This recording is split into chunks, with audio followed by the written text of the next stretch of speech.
এদেরকে আমরা গুপ্ত এই কারণে বলে থাকি, তারা প্রকাশ্যে কোনোদিনও রাজনীতি করে নাই। ছাত্র সংগঠন রয়েছে আমাদের প্রতিদ্বন্দ্বী রাজনৈতিক দলে, তারা কিন্তু অতীতে ছাত্রলীগের সদস্য ছিল। আমি নেপোটিজম করে থাকি, তাহলে তো সেই জবাবটা ভোটাররাই দিবে। ভোটাররা আমাকে নির্বাচিত করবেন না, ভোট দিবেন না, তো এটা ভোটাররাই সিদ্ধান্ত নেক, বাংলাদেশের জনগণ সিদ্ধান্ত নেক।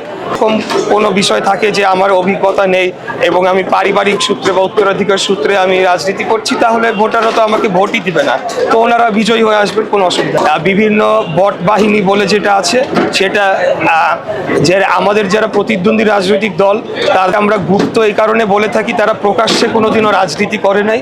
বিভিন্ন ছদ্মবেশে আড়ালে থেকে তারা বিভিন্ন সংগঠনের পরিচয়ে রাজনীতি করেছে। এমনকি এখন যারা ছাত্র সংগঠন রয়েছে আমাদের প্রতিদ্বন্দ্বী রাজনৈতিক দলে, তারা কিন্তু অতীতে ছাত্রলীগের সদস্য ছিল এবং ছাত্রলীগের সদস্য হয়ে আমাদের নেতাকর্মীদের উপরে অত্যাচার নির্যাতনও তারা অংশগ্রহণ করেছে এবং তাদের হাতে অফুরন্ত সময় ছিল। তারা সোশ্যাল মিডিয়ার বাবলে তারা বসবাস করেছেন এবং এখানে সেখানে তারা কি বলছেন, আসলে বাস্তব রাজনীতি, ভোটের রাজনীতি আর এই সোশ্যাল মিডিয়ার রাজনীতি কমপ্লিটলি ভিন্ন।